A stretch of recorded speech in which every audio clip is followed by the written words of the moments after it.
Hello and welcome to the series of HPS preparation guidance। आज इस video में मैं आपके जो फ्रीक्वेंट डाउट्स हैं वो एड्रेस करूंगी। सिलेबस के बारे में आपको सबको पता चल चुका है, मैंने पिछले वीडियो में बताया था। इस वीडियो में मैं आपको ये सब बताऊंगी कि आपको किस तरह से अपनी पढ़ाई को शुरू करना है, कैसे नोट्स बनाने हैं, किस तरह से चीज़ों को कवर करना है, रिवीजन कैसे करनी है, तो ये सब चीज़ें मैं आपको एड्रेस करूंगी। अब इस स्लाइड पे आप कुछ बुक्स के नाम देख सकते हैं। तो इन बुक्स के नाम नहीं मैं आपको दोबारा से बताने वाली हूँ, क्योंकि कहीं भी आप देख लो, यूट्यूब पे देख लो या फिर किसी वेबसाइट पे देख लो, तो एक तरह से पूरी लिस्ट आ जाती है बुक्स की। तो it's just a waste of time अगर मैं फिर से वो चीज़ें रिपीट करूँ। आप चाहें तो इस वीडियो को पॉज करके इन किताबों को आप नज़र मार सकते हैं, नोट डाउन कर सकते हैं अगर आपको इन केस नहीं पता है। तो मैं सीधा पॉइंट पे आऊंगी कि जैसे आपको बेसिकली मेन तो एनसीईआरटी कवर करनी है, क्योंकि कोई भी स्टूडेंट अगर ह्यूमैनिटीज से नहीं है तो उसके लिए थोड़ा मुश्किल हो जाता है, क्योंकि स्कूल छोड़े हुए काफ़ी टाइम हो जाता है तो नहीं याद रहती हैं कई चीज़ें। तो इसलिए क्या कर सकते हैं कि एनसीईआरटी की रीडिंग शुरू कर सकते हैं, ताकि धीरे धीरे एक स्ट्रॉन्ग होल्ड आ जाए सब्जेक्ट पे।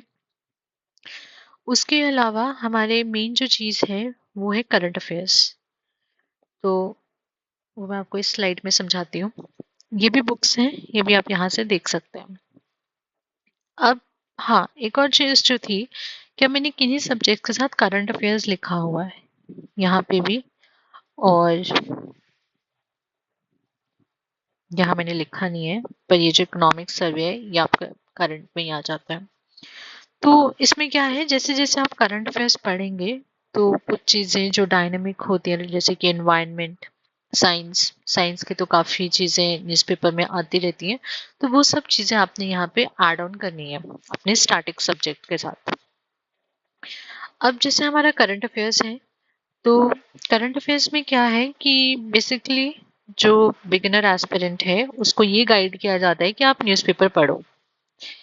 अब इसमें क्या डिफ़ॉल्ट है कि जब भी कोई एस्पिरेंट न्यूज़पेपर पढ़ना शुरू करता है तो उसको न्यूज़पेपर में हर एक चीज़ इम्पोर्टेंट लगती है, जबकि ऐसा बिल्कुल भी नहीं है। और वो उसी न्यूज़पेपर को पढ़ने के लिए 3 से 4 घंटे लगा देता है। तो वहाँ पे हमें अपना टाइम सेव करना है, तो ऐसे मिसगाइड नहीं होना है। तो इसका एक ऑल्टरनेटिव जो मैं आपको बता सकती हूँ, कि आप कोई भी यूट्यूब चैनल है जो कि आपका करंट अफेयर से रिलेटेड है और आपको ऑथराइज लगे कि उसका जो सोर्स है वो वर्दी सोर्स है, कंसिस्टेंट है वो वीडियोस डालने में, तो कंसिस्टेंट है वो वीडियोस डालने में, तो आप उनको फॉलो कर सकते हैं। उसमें क्या रहेगा कि जैसे वो अपने टेलीग्राम पर कॉन्टिन्यूसली पीडीएफ अपलोड करते हैं, आपने वो पीडीएफ पढ़नी है।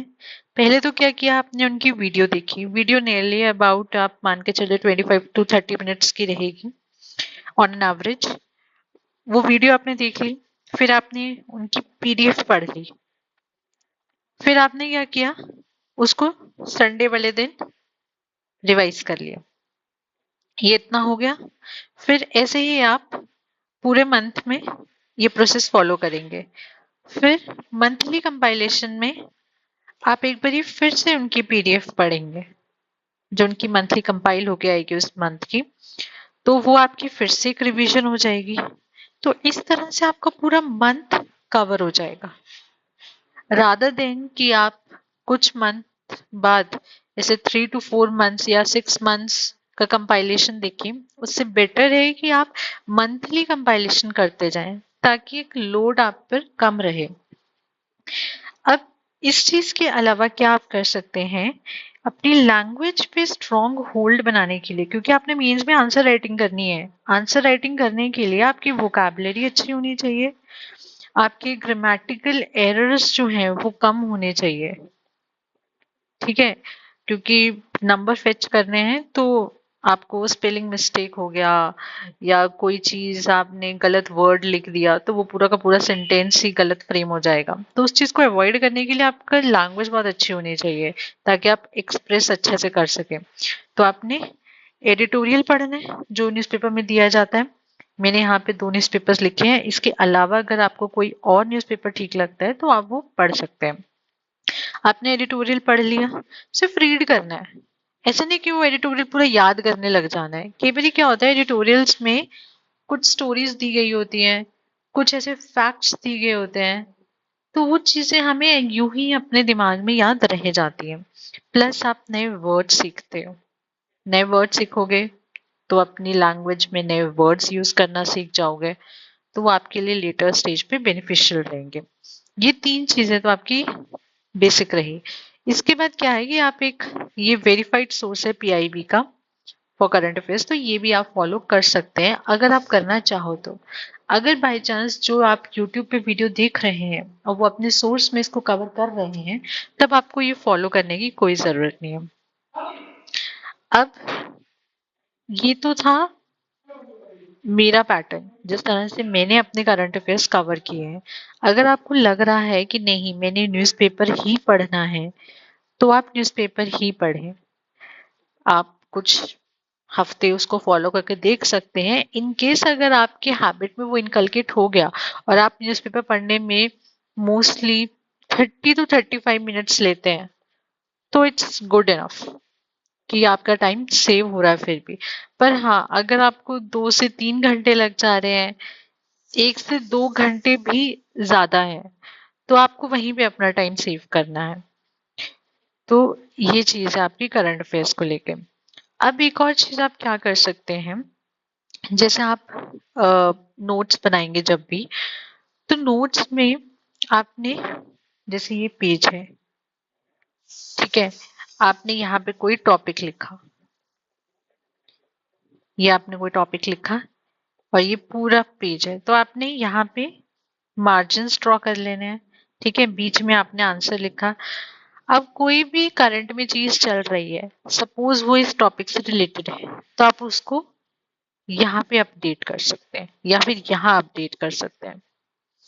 क्योंकि देखो, अगर आपने करंट अफेयर्स को एक अलग पेज पे लिखा, टॉपिक यहाँ पे है, उसका स्टैटिक पोर्शन, उसका डायनेमिक पोर्शन आप यहाँ लिख रहे हैं, एंड में आपको कुछ याद रहेगा? कुछ याद नहीं रहेगा। आप भूल भी जाओगे कि अच्छा मैंने इसका कुछ करंट अफेयर भी लिखा था। पर हाँ, जब आप अपने रिवाइज करोगे अपने नोट्स को, आप देखोगे कि हाँ ये चीज मैं पढ़ रहा हूँ या पढ़ रही हूँ और यहाँ पे मैंने कुछ ये अपडेट लिखी है, तो आप तभी का तभी वहीं का वहीं उसको रिवाइज कर लेंगे। तो वो चीज एक ही बारी में आपके माइंड में चली जाएगी, बार बार आपको पन्ने नहीं पलटाने पड़ेंगे। तो ये चीज भी हो गई। अब आते हैं हमारे कि हम कैसे शुरू करें, क्या मतलब कैसे सिलेबस कैसे कवर करना है, ये सब। तो नेक्स्ट ईयर जून में मोस्ट प्रोबेबली पेपर हो सकता है। अभी प्रेजेंटली क्या चल रहा है, सितंबर, तो हमारे पास ऑलमोस्ट 9 मंथ्स कंप्लीट है। सितंबर क्योंकि मिड हो गया है, तो ऑलमोस्ट ही बोल सकते हैं आप हम 9 मंथ्स कंप्लीट को। तो हमने क्या करना है, हमने एक पैटर्न फॉलो करना है। 30 डेज है एक मंथ में, उसको हमने ब्रेक करना है 15-15 में। एक सब्जेक्ट जो हमने चलाना है वो है एचपीजी के, क्योंकि ये तो बहुत इंपॉर्टेंट है, इसको तो हमने चलाना ही है 30 डेज एचपीजी के। इसके अलावा हमने कोई एक सब्जेक्ट जो है ये फर्स्ट 15 डेज के स्लॉट में रखना है। सपोज हमने सिलेक्ट किया एंशिएंट हिस्ट्री, तो इस एंशिएंट हिस्ट्री को हम 15 डेज में निपटाएंगे। जब ये पूरा कंप्लीट हो जाएगा, फिर नेक्स्ट 15 डेज के लिए हम दूसरा सब्जेक्ट लेंगे, सपोज मिडाइवल हिस्ट्री। अब इस पैटर्न से क्या हुआ, आपकी 1 मंथ में क्या क्या कवर हो गया, एक सब्जेक्ट, दूसरा सब्जेक्ट एचपीजी के चल रहा है, प्लस आपके करंट अफेयर्स भी चल रहे हैं। तो आपका कितना कुछ एक मंथ में कवर हो गया। प्लस संडेज को आप रिवाइज कर रहे हैं। उसके अलावा आप चाहें तो मंथ के एंड में पूरी की पूरी चीजें आप रिवाइज कर सकते हैं। तो आपकी साथ साथ में सिर्फ पढ़ाई नहीं हो रही है, रिवीजन भी हो रही है, क्योंकि एंड में आपको मैक्सिमम 15 to 20 डेज आप रखोगे रिवीजन के लिए।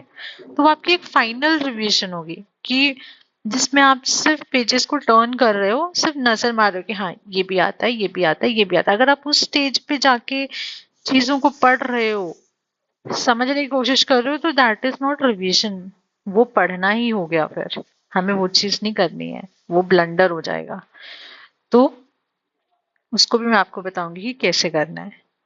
तो ये आपने एक मंथ में फॉलो कर लिया, यहाँ फॉलो करोगे, यहाँ करोगे, यहाँ करोगे, यहाँ करोगे, मोस्ट प्रोबेबली जैन या फेब तक आपकी सब चीजें कवर हो जाएंगी। और ये सिर्फ मैं आपको प्री बेस पे नहीं बता रही हूँ, मेंस एस्पेक्ट में भी हो जाएगा। क्योंकि जब आप चीजों को थारोली पढ़ोगे, आप फैक्ट्स को याद करोगे, चीजों को अंडरस्टैंड करोगे, तो नोट्स भी बनाओगे एक तरह से।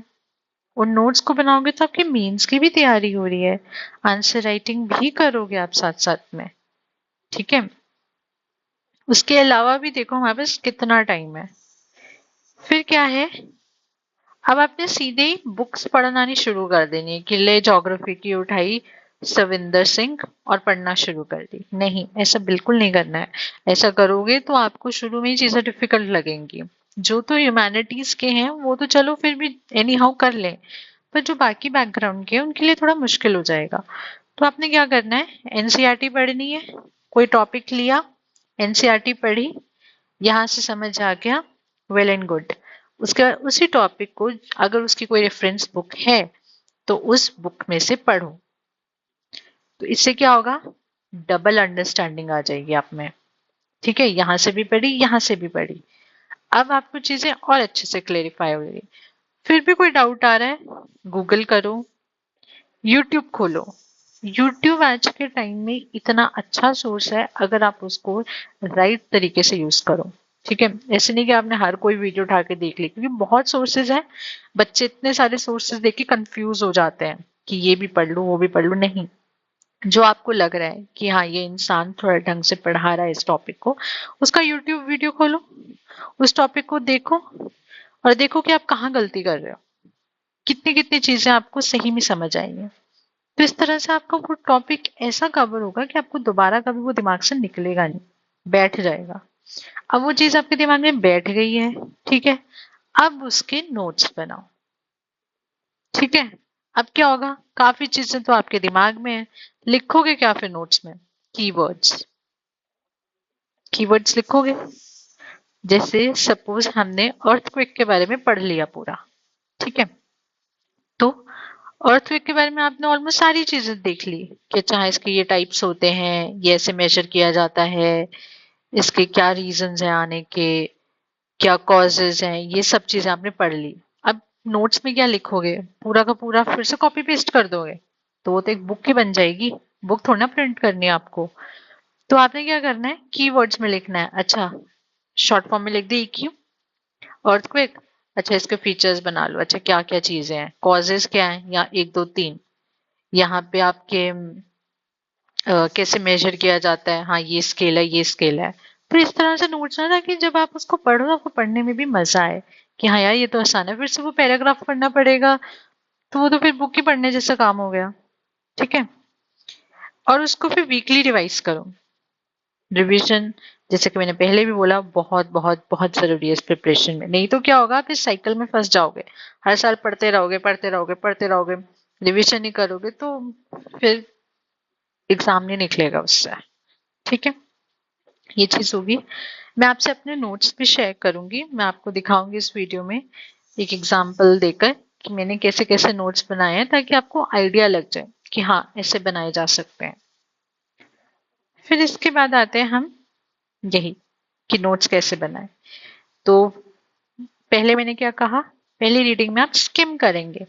जैसे सपोज कोई टॉपिक है, ये 4 पन्ने हैं उसके, ठीक है, आपने ऐसे नहीं पढ़ना है कि हाँ ऐसे ये धीरे धीरे धीरे धीरे, नहीं, आपने यूं फटाफट फटाफट फटाफट ऐसे आपने पढ़ लिया एक बार, भले समझ आए ना आए, बस पढ़ना है। ठीक है, थोड़ा बहुत तो जाएगा, एक दो शब्द तो जाएंगे दिमाग में। दूसरी बार जब आपने उस टॉपिक को पढ़ना है, थोड़ा धीरे पढ़ना है। ठीक है, एक पेज को थोड़ा सा धीरे पढ़ा, कुछ कुछ कुछ कुछ कुछ कुछ समझ में आएगा।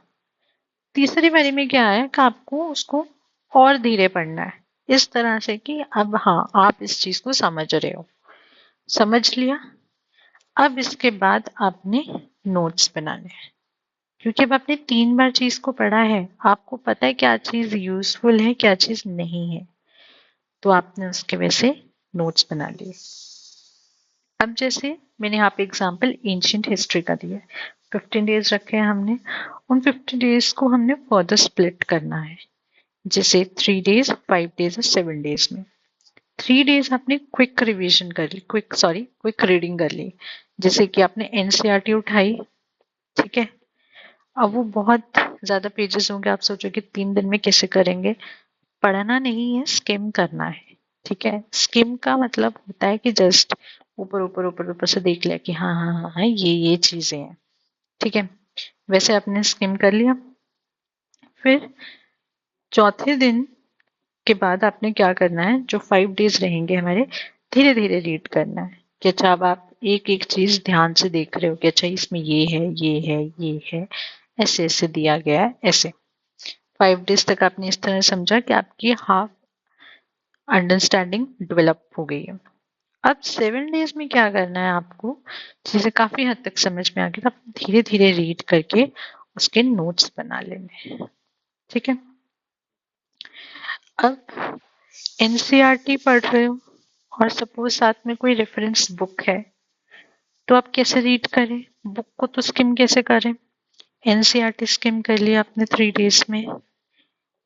अब इस टाइम पे क्या करना है, एनसीईआरटी को और थोड़ा धीरे पढ़ना है, प्लस जो टॉपिक पढ़ रहे हो उसको रेफरेंस बुक से देखना है।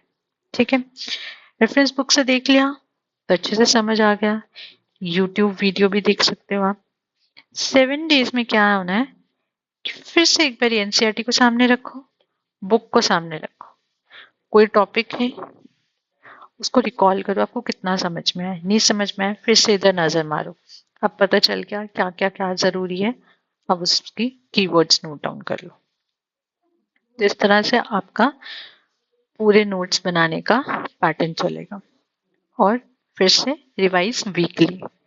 अब नोट्स कैसे बनाने हैं, आप चाहें तो A4 शीट्स में बनाएं। ठीक है, मैं कॉपीज इसलिए अवॉइड करती हूँ क्योंकि आपको कई बार बहुत एडिशंस करने पड़ते हैं नोट्स में, तो कॉपीज में फिर आप कैसे पेज ऐड ऑन करोगे, स्टिकी नोट्स पे कितने लगाओगे। तो हो सके तो लूज A4 शीट्स में बनाओ, आप चाहें तो बाद में उसे स्पाइरल करा सकते हैं जब वो फुल कंप्लीट हो जाए, या फिर अगर आपके पास टैबलेट है तो आप उस टैबलेट को भी यूज कर सकते हैं अगर है अवेलेबल, ऐसा कोई कंपल्शन नहीं है। आप A4 sheets are the best, आप उसमें पेजेस ऐड ऑन कर सकते हो, एलिमिनेट कर सकते हो इजीली। ठीक है, बस उसमें नंबरिंग का ध्यान रखना कि कहीं आगे पीछे पेजेस ना हो जाए। तो ये चीज थी, और उसके अलावा मैं आपको अपने नोट्स बताती हूँ जहां से आपको आइडिया लग जाएगा। जैसे ये मेरे ज्योग्राफी के नोट्स हैं, कोस्ट लाइन ऑफ इंडिया। इसमें देखो, अब ये ऐसा नहीं है कि मैंने एक बार ही पढ़े और उससे नोट्स बना लिए, ऐसा कुछ भी नहीं है, मैंने बहुत बार पहले 2-3 बार चीजें पढ़ी हैं उसके बाद ये नोट्स बनाए हैं। तो जैसे सपोज ज्योग्राफी में तो आपको मैप्स बहुत काम आते हैं, विदाउट मैप्स आपके दिमाग में विजुअल मेमोरी बैठ ही नहीं पाती है। अब जैसे मुझे कोस्ट लाइन के बारे में पढ़ना है, तो मैंने यहाँ पे कोस्ट लाइन ड्रॉ करके स्टेट्स को मार्क किया है। अब इससे क्या होगा, मेरी मैपिंग स्ट्रांग हो रही है, प्लस याद करने में बहुत आसानी रह रही कि अच्छा हाँ साउथ में इस तरफ ऐसे ऐसे करके है, कोरोमंडल कोस्ट कहाँ है, मालाबार कोस्ट इस तरफ ड्रॉ किया था। तो ऐसे आप, और यही चीजें आपको क्या करना है, एग्जाम में भी ऐसा ही है, कोई क्वेश्चन आया सीधे पैराग्राफ फॉर्म में नहीं लिखना है, आपको ऐसे ही मैप्स ड्रॉ करने हैं। मैप्स ड्रॉ करोगे अच्छा इंप्रेशन पड़ेगा, प्लस आपको आंसर लिखने में भी हेल्प करेगा। ठीक है, ये देखो यहाँ पे भी मैंने सारी इंफॉर्मेशन जो है वो ऐसे ही कंपाइल हो जाती है एक तरह से। जैसे सपोज यहाँ की जो रिवर्स हैं वो मैंने इधर ही कंपाइल कर ली, रादर देन मैं एक बड़ा पैराग्राफ लिखती उसमें से मुझे फिर से पूरा रीड करना पड़ता है यहाँ से लेकर यहाँ तक। तो यहाँ पे मुझे पता है, लोकेशन पता चल गई, इधर है, इधर कौन कौन से रिवर्स हैं, ये है, ये एरिया कौन सा है, सेमी एरिड है। तो ऐसे ही आपको चीजें कंपाइल करनी है। अब ये देखो, अब ये कोस्टल है, कोस्टल का सिग्निफिकेंस आप ऐसे बुलेट पॉइंट्स में लिखो। अब जैसे ये मेरे हिस्ट्री के नोट्स हैं, तो यहाँ पे जैसे मैंने मामलुक डायनेस्टी के बारे में लिखा हुआ है, तो मैंने कोई ऐसे वर्ड फॉर्म में नहीं लिखा हुआ है कि ही, इसमें जैसे ऐबक था तो उसके बारे में he was a founder of a slave dynasty, he made the capital Lahore. तो ऐसा ऐसा नहीं है, ये जो छोटे छोटे वर्ड्स हैं ये आपको मिस आउट करने हैं। सिर्फ कीवर्ड्स लिखने हैं कि हाँ भाई फाउंडर था स्लेव डायनेस्टी का, उसने डिफीट किया था इसको, उसको ये टाइटल्स मिले थे। तो ये सब चीजें आपको इस तरह से कवर करनी है। जैसे इल्तुतमिश है, इसने क्या क्या काम करे थे। तो ये सिर्फ एक आपको सैंपल है, आप उसको अपनी क्रिएटिविटी के हिसाब से कर सकते हैं कि किस तरह का डायग्राम फॉर्म में करना है या जैसा आपको सूटेबल लगे। तो मेन क्रक्स यही है कि आप चीज़ों को पहले अच्छे से रीड करें, फिर नोट्स बनाएं। नोट्स बनाने की जल्दी मत कीजिए, क्योंकि उससे सिर्फ आपके पेजेस फिल होंगे और आपके दिमाग में कुछ नहीं जाएगा। ठीक है, आपको कुछ टाइम बाद लगेंगे कि नहीं ये नोट्स मेरे बेकार हो गए हैं। तो अगर आपको इसके बाद भी कोई डाउट्स आते हैं तो आप मुझे कमेंट सेक्शन में लिख सकते हैं, मैं ज़रूर एड्रेस करूंगी। और और भी अगर आपको डिटेल में कोई चीज़ चाहिए तो आप मुझे बता सकते हैं, मैं और स्ट्रैटेजी से रिलेटेड वीडियोस आपके लिए लेके आती रहूंगी। Thank you.